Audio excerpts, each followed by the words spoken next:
எக்கால பண்டிகையை பத்தி உங்களுக்கு தெரியுமா? இது 5வது பண்டிகை. இந்த பண்டிகை ரொம்பவே ஒரு தனித்துவமான பண்டிகை. ஏன்னா மற்ற பண்டிகைகளை மாதிரி கடந்த காலத்தில் நடந்த நிகழ்வுகளை இதை சுட்டி காட்டல, எதிர்காலத்தில் நடக்க போகிற தீர்க்க தரிசனங்களை இது சுட்டி காட்டுது. இந்த பண்டிகை 7வது மாதம் 1ஆம் தேதியில அமாவாசை அப்போ அனுசரிப்பாங்க. வானம் ரொம்ப இருட்டா இருக்கிறதுனால என்னைக்கு நிலா வருது அப்படின்ட்டு தெரியாத காரணத்தினால இந்த பண்டிகையை 2 நாளைக்கு அனுசரிப்பாங்க. ஏன்னா அந்த நேரத்தை கணிக்கிறதுக்கு அவங்களுக்கு ரொம்பவே கஷ்டமா இருக்கும். இந்த பண்டிகையோட முக்கியமான அம்சம் எதுன்னு பார்த்தீங்கன்னா எக்காலம் ஊதுறது தான். அதுவும் முக்கியமா ஷோஃபார், அதாவது ஆட்டுக்கடாவுடைய கொம்பை தான் எடுத்து ஊதுவாங்க. வேதாகமத்துல எக்காலத்துக்கு பல அர்த்தங்கள் இருக்கு. எப்போல்லாம் எக்காலம் ஊதுவாங்க தெரியுமா?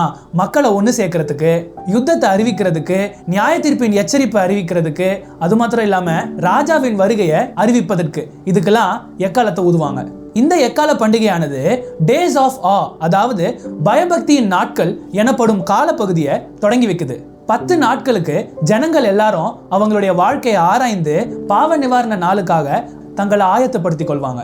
தீர்க்க தரிசன ரீதியாக இந்த பண்டிகை மேசியாவுடைய வருகைக்கு முன்பாக தேவன் இஸ்ரவேல் தேசத்தோடும் இந்த உலகத்தோடும் இடைப்படுற காலத்தை சுட்டி காட்டுது. இந்த கர்த்தருடைய 7 பண்டிகைகள்ல முதல் 4 பண்டிகை இயேசு கிறிஸ்துவோடைய 1ஆம் வருகைக்கும் அதுக்கு அப்புறமாவும் நிறைவேறிடுச்சு.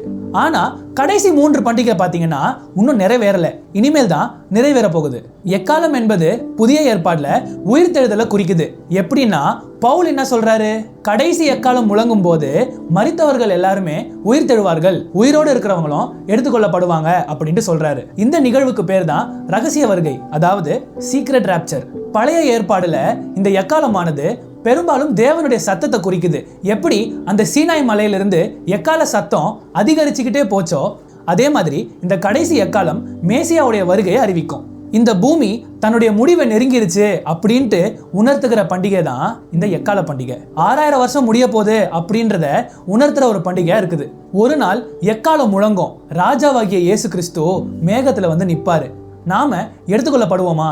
இதை குறித்து சிந்தித்து பாருங்க.